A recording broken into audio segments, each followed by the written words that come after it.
Bapak, Ibu, Saudara-saudari sekalian, seluruh anggota KPW Sedekaria, KPW Batu Bulan, dan KPW Pancasari yang dikasih oleh Tuhan Yesus Kristus yang tergabung dalam Gereja Baptis Indonesia Kalvari Denpasar. Saat ini kami ucap syukur kepada Tuhan jika masih diberi kesempatan untuk bersama-sama bersekutu dengan Tuhan, walaupun kami berada di tempat yang berbeda. Nah, sebelum kita sama-sama merenungkan firman Tuhan, marilah kita berdoa terlebih dahulu. Bapa yang di surga, kami ucap syukur Tuhan, jikalau pada saat ini Tuhan, Engkau telah mengumpulkan kami di tempat kami masing-masing Tuhan, untuk sama-sama merenungkan firman-Mu. Terima kasih atas pemeliharaan Dikau Tuhan sampai saat ini Tuhan, dan kami percaya Tuhan, Engkau ada di tengah-tengah kami ya Bapa. Kiranya Engkau memberkati anak-anak-Mu yang hadir saat ini, dan juga berikan hikmat kepada hamba-Mu yang akan menyampaikan firman-Mu ini Tuhan.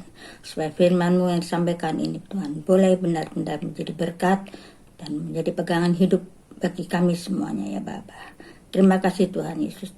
Kami alaskan doa ini hanya di dalam nama Tuhan Yesus Kristus. Amin. Bapak Ibu sekalian, firman Tuhan pada malam hari ini tentang kekuatan dan keteguhan hati dalam Yesus akan mengalahkan dunia.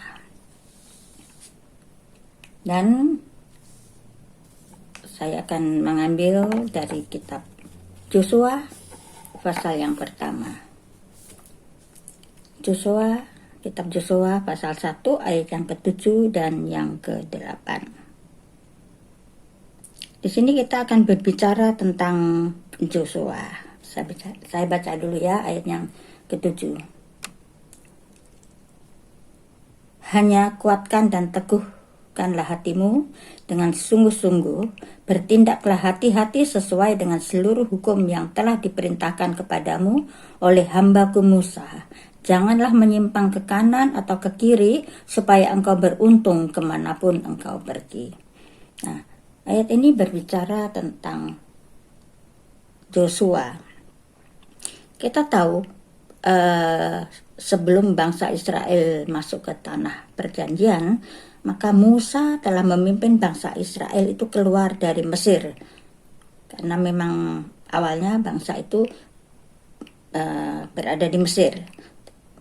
Tuhan menyuruh Musa untuk memimpin mereka keluar dari Mesir, dan Yosua selalu dengan setia menemani dan membantu Musa selama perjalanannya itu dalam pengembaraan mereka di padang gurun. Selama 40 tahun Yosua mendampingi Musa. Ya, dan kita tahu pasti kalau 40 tahun selalu bersama, pasti mereka itu mempunyai hubungan yang baik, mempunyai hubungan yang erat ya, dan pasti mereka berpaut satu dengan yang lainnya. Buktinya pada waktu bangsa Israel yang dipimpin oleh Musa itu sampai di Rafidim, daerah sana, maka datanglah orang-orang Amalek dan mereka memerangi orang-orang Israel.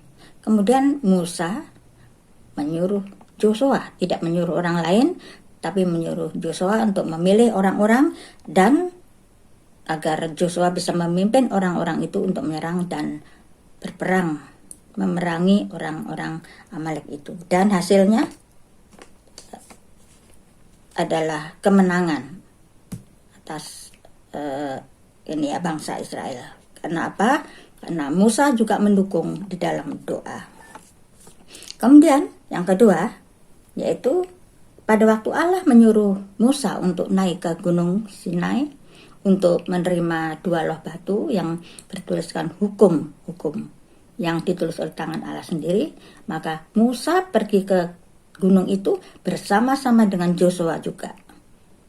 Dan pada saat Musa mendaki ke atas gunung, Yosua tinggal di bawah. Yosua menunggu Musa di atas ya, sampai Musa kembali turun dan berjumpa dengan Joshua. Jadi Joshua selalu bersama-sama dengan Musa.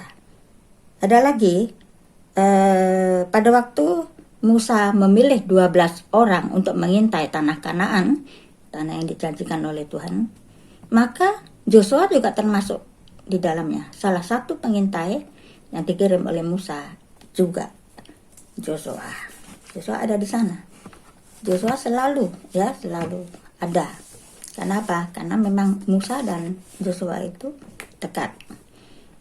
Kemudian sebagai seorang yang penuh dengan Roh Kudus, maka Joshua telah direncanakan sebagai pengganti Musa. Itu ada, kalau kita nanti Bapak Ibu bisa membaca dari kitab Bilangan 27 ayat 18 sampai 25 ya. Allah menyuruh Musa untuk meletakkan tangannya di atas Joshua.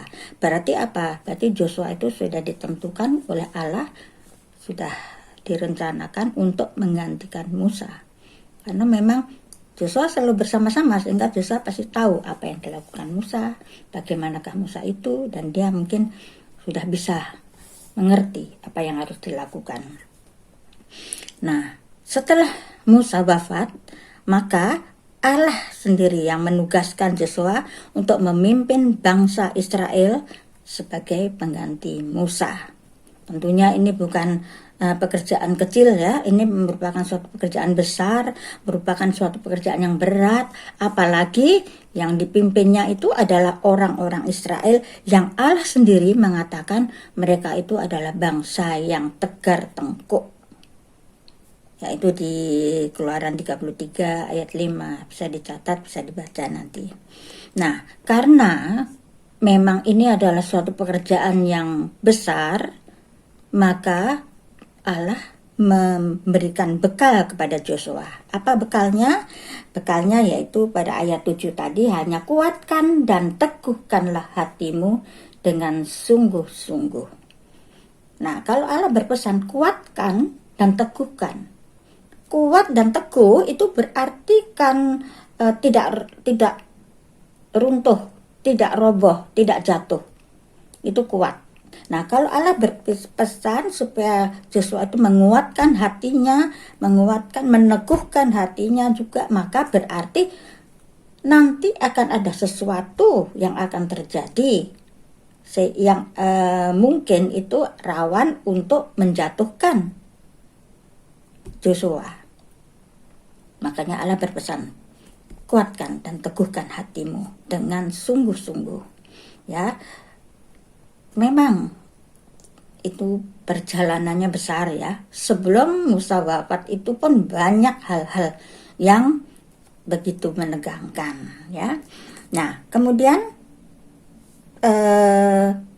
kuat dan teguh itu berarti tadi ya, kokoh, tidak jatuh, tidak tawar hati, tidak takut ya, selalu teguh berpegang kepada firman Tuhan.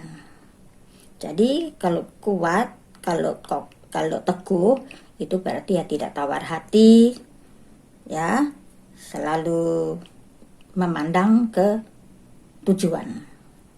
Kemudian kalau kita berpesan ya, Tuhan berpesan kepada Joshua untuk kuatkan dan teguhkan, itu mungkin ya Joshua sudah, aduh ini nanti ada apa di depannya. Tetapi Joshua tetap ya mengikuti perintah Tuhan, dan tantangan dan halangan itu pasti akan dihadapi di dalam merebut tanah yang telah dijanjikan oleh Tuhan itu untuk mereka diami ya, karena ini memang merebut tanah, merebut daerah ya, sehingga pasti banyak akan tantangan. Tuh yang pertama, suruh Tuhan berpesan kuatkan dan teguhkanlah hatimu dan sungguh-sungguh. Kemudian apalagi pesan Allah? Bertindaklah, ini dalam tadi ya sambungannya, bertindaklah hati-hati sesuai dengan seluruh hukum yang telah diperintahkan kepadamu oleh hambaku Musa. Nah, di sini bertindak dan hati-hati dalam mentaati seluruh hukum, dalam mentaati seluruh kebenaran. Berarti tidak melakukan hukum itu secara sembarangan, ya, tapi dengan suatu komitmen, dengan suatu janji pada diri sendiri bahwa dia pasti akan mengikuti hukum-hukum itu. Dia pasti akan mengikuti kebenaran-kebenaran itu, yaitu apa? Mengikuti kebenaran dari firman Allah, ya. Menjadikan firman Allah itu merupakan kekuasaan yang tertinggi. Jadi apapun yang akan dilakukan Joshua itu harus menurut firman Allah, bukan menurut pikirannya sendiri, menurut rancangannya sendiri, menurut prinsip-prinsipnya sendiri, bukan. Tetapi benar-benar dia itu melakukannya sesuai dengan perintah Allah, sesuai dengan hukum dan kebenaran. Harus dilakukan dengan sungguh-sungguh, dengan hati-hati, ya. Tadi dikatakan bertindaklah dengan hati-hati. Nah, kemudian kita membaca ayat yang ke-8, apalagi yang ayat yang ke-8, janganlah engkau lupa memperkatakan kitab Taurat ini, tetapi renungkanlah itu siang dan malam, supaya engkau bertindak hati-hati sesuai dengan segala yang tertulis di dalamnya, sebab dengan demikian perjalananmu akan berhasil dan engkau akan beruntung. Di sini dikatakan engkau jangan lupa memperkatakan kitab Taurat ini, tetapi renungkanlah siang dan malam. Nah, selalu berbicara tentang Taurat, selalu berbicara tentang firman Tuhan. Kalau kita beruntung mempunyai seorang ibu gembala yang selalu berbicara tentang firman Tuhan. Coba kalau Bapak Ibu Saudara sekalian berbicara dengan ibu gembala, apapun yang saudara bicarakan, pasti nanti jawabannya tuh pasti nanti tujuannya ke firman Tuhan. Seperti itu, yang selalu berbicara firman Tuhan. Kalau Bapak Ibu ketemu Ibu Gembala sehari itu juga Ibu Gembala pasti berbicara tentang firman Tuhan. Tidak pernah sehari pun luput dari berbicara tentang firman Tuhan, ya.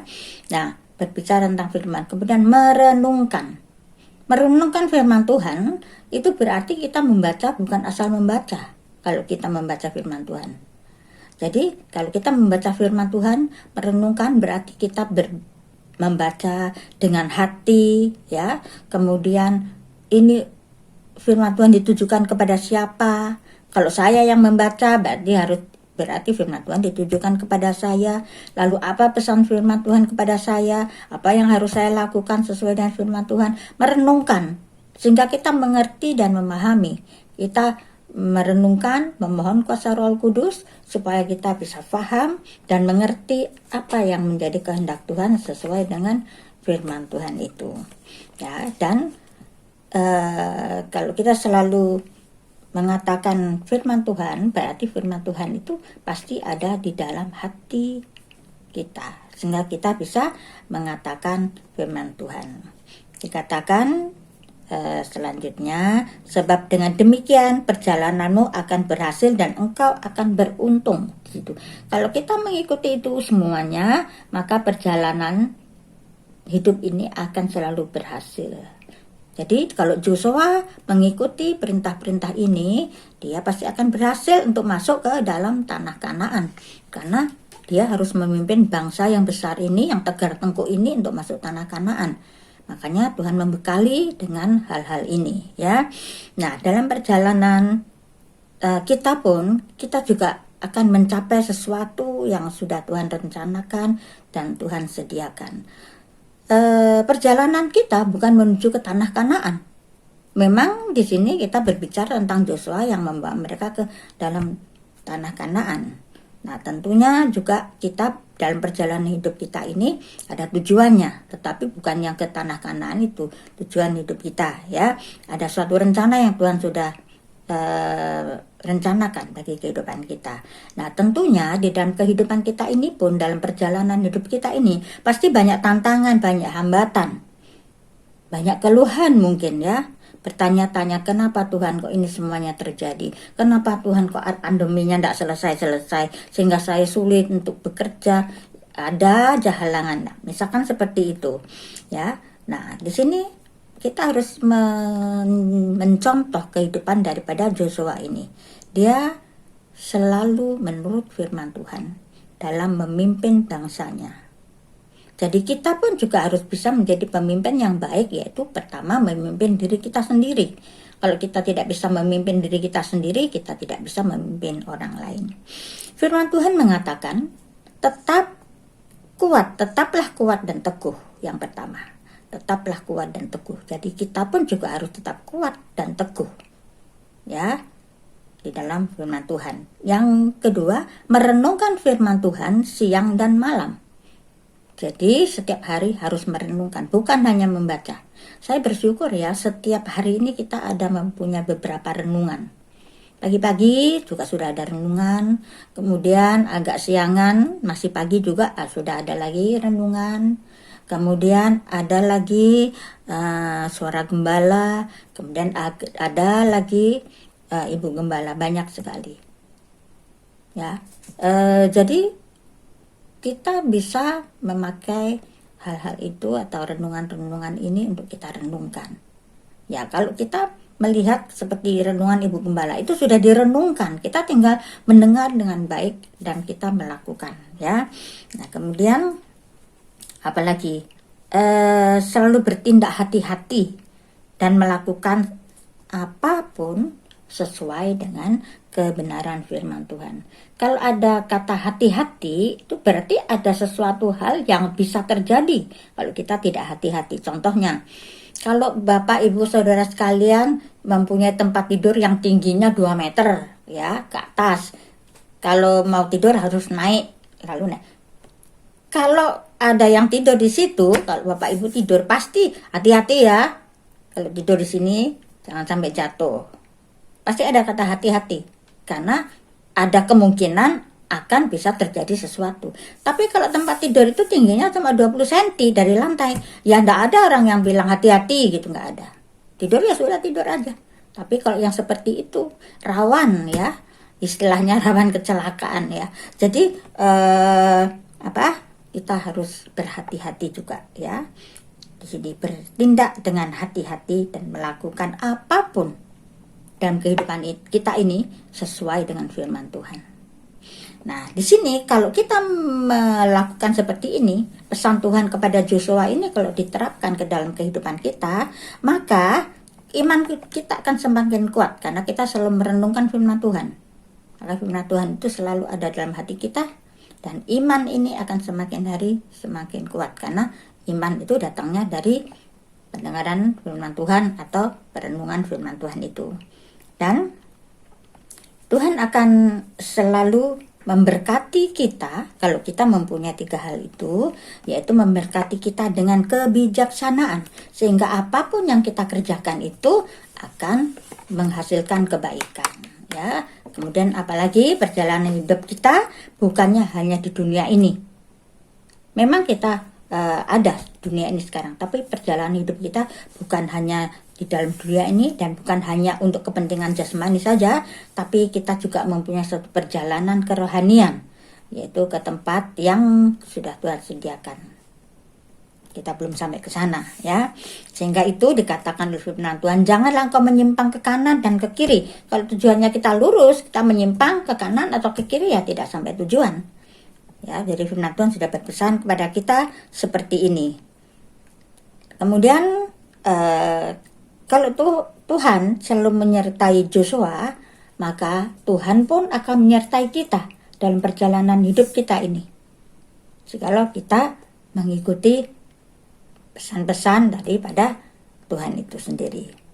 Nah, sehingga apa? Kalau kita mempunyai ketetapan hati, selalu merenungkan dan membicarakan firman Tuhan, dan kita selalu bertindak hati-hati, selalu berjalan sesuai dengan firman Tuhan, maka kita akan berani menjalani hidup ini yang penuh dengan tantangan ini.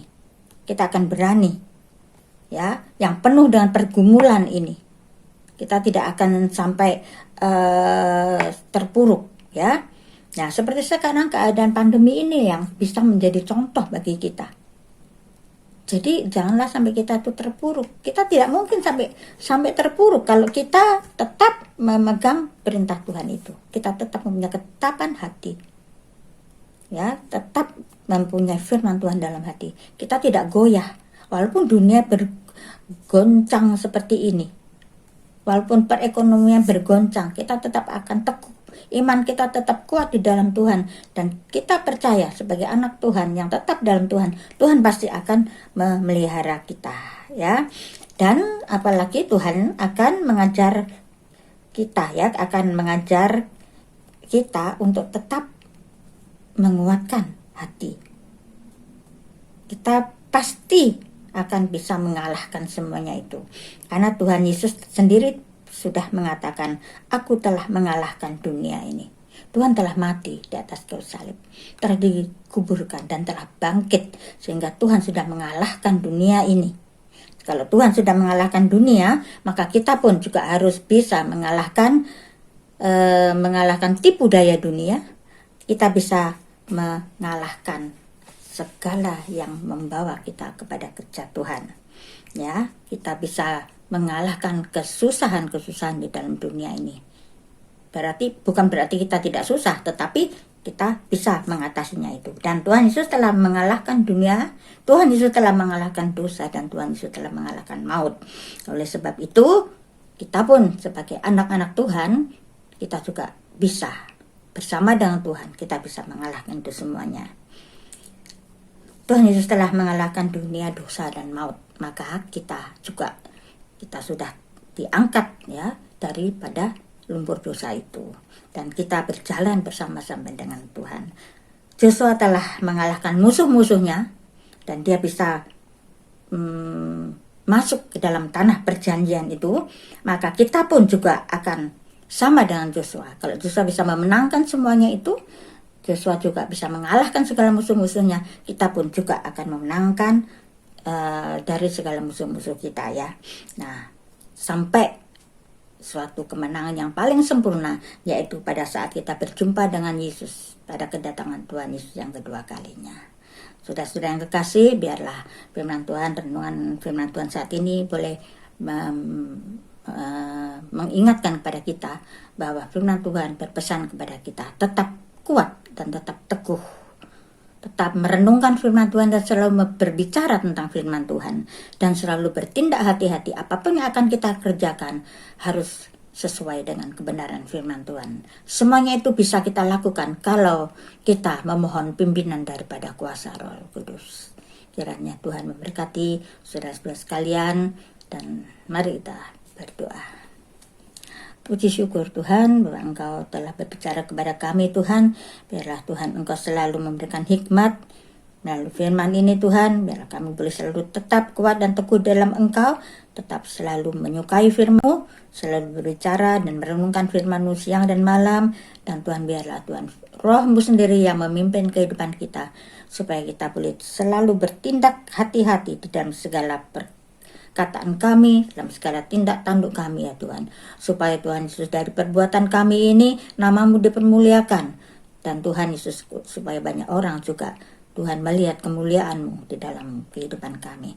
Terima kasih Tuhan Yesus, segala Engkau telah memimpin persekutuan ini, karena Engkau juga pimpin kami pada hari-hari ke depan ini. Tuhan Yesus, kami serahkan semuanya dalam keadaan pandemi seperti ini, keadaan ekonomi, keadaan kesehatan kami, karena Engkau sendiri yang menolong kami dan memimpin kami. Berikan kami hati yang bijaksana dan pikiran-pikiran yang bijaksana, supaya kami boleh melakukan apa yang terbaik untuk kehidupan kami, dan tentunya Tuhan Yesus untuk kehidupan kerohanian kami. Terima kasih Bapa, terima kasih atas semuanya ini. Kami menalaskan semua doa ini hanya di dalam nama Tuhan Yesus Kristus, Juru Selamat kami yang setiawan. Amin. Tuhan Yesus memberkati.